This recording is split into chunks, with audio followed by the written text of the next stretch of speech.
Hi there, I'm Donna Wolfe from Naztazia.com. Today I'll show you how to crochet the layered shell stitch pattern, which is nice for blankets, scarves, as well as clothing items. To make this sample, I'm starting with the chain 27, or any multiple of 8 plus 3. In the fourth chain from the hook, make 1 double crochet stitch. The initial skipped 3 chains counts as a double crochet as well. Then make 1 double crochet in each chain across. After you have completed this first row of double crochet stitches, we'll make a chain 3 and turn our work. That chain 3 counts as a double crochet.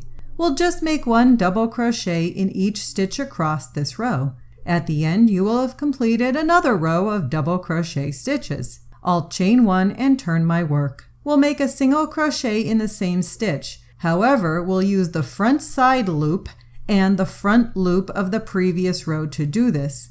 We'll have a remaining back loop still available for later use. Next, we'll skip 3 stitches, and then in the next stitch, we'll make 7 treble crochet stitches. However, as with the previous single crochet stitch, we'll use the very front loop as well as the front loop of the previous row's stitch. We'll still have a back loop unworked for later usage of this stitch. And here I am making that 7th treble crochet stitch of that shell. Skip 3 stitches, and you might need to look at the top of the work to accurately figure out where the next 3 stitches are. And then in the next stitch, make a single crochet stitch.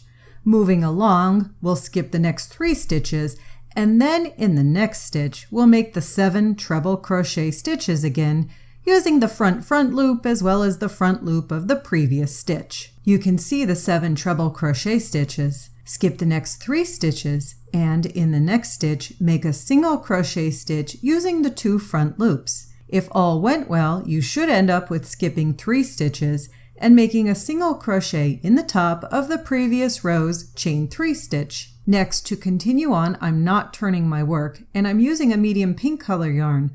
I'm placing a slip knot on my hook and inserting it behind the previous large shell stitch into the back loop of the previous stitch. Now you'll see why we left those back loops unworked before. I'm going to chain 3, which counts as a double crochet stitch. Now going forward for this entire row, we're just going to make double crochet stitches. However, where we make them is important.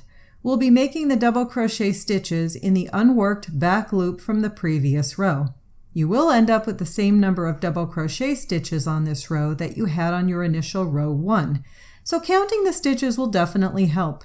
You'll continue holding down the shell stitch row and placing double crochet stitches in the back loops across. You can see what this row looks like once completed. And as mentioned before, it should match the number of stitches on the light pink row's row 1. Moving forward, we're going to pretty much do what we did with the light pink yarn. We just completed 1 row of double crochet stitches.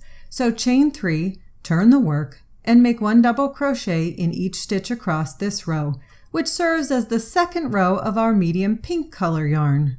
And now we'll move on to the 3rd row of the medium pink color yarn, which will be just like the 3rd row of our light pink yarn. If you recall, that's a shell stitch row. So this time we'll just chain 1, turn our work, and make a single crochet in the first stitch using the 2 front loops. Then we skip the next 3 stitches, and in the next stitch we'll do that 7 treble crochet stitch. Then we skip 3 more stitches and make a single crochet in the 2 front loops. Continue repeating the pattern across the row. Going forward, you'll just repeat 2 rows of double crochet stitches followed by 1 row of shell stitches. Now this stitch pattern as is creates loose shell stitches.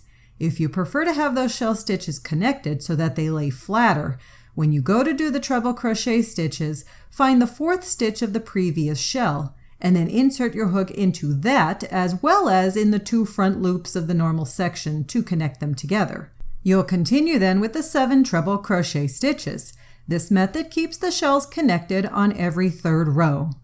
Another option to help the shells lay a bit flatter is to spray with some water or steam and push the stitches down with your hands.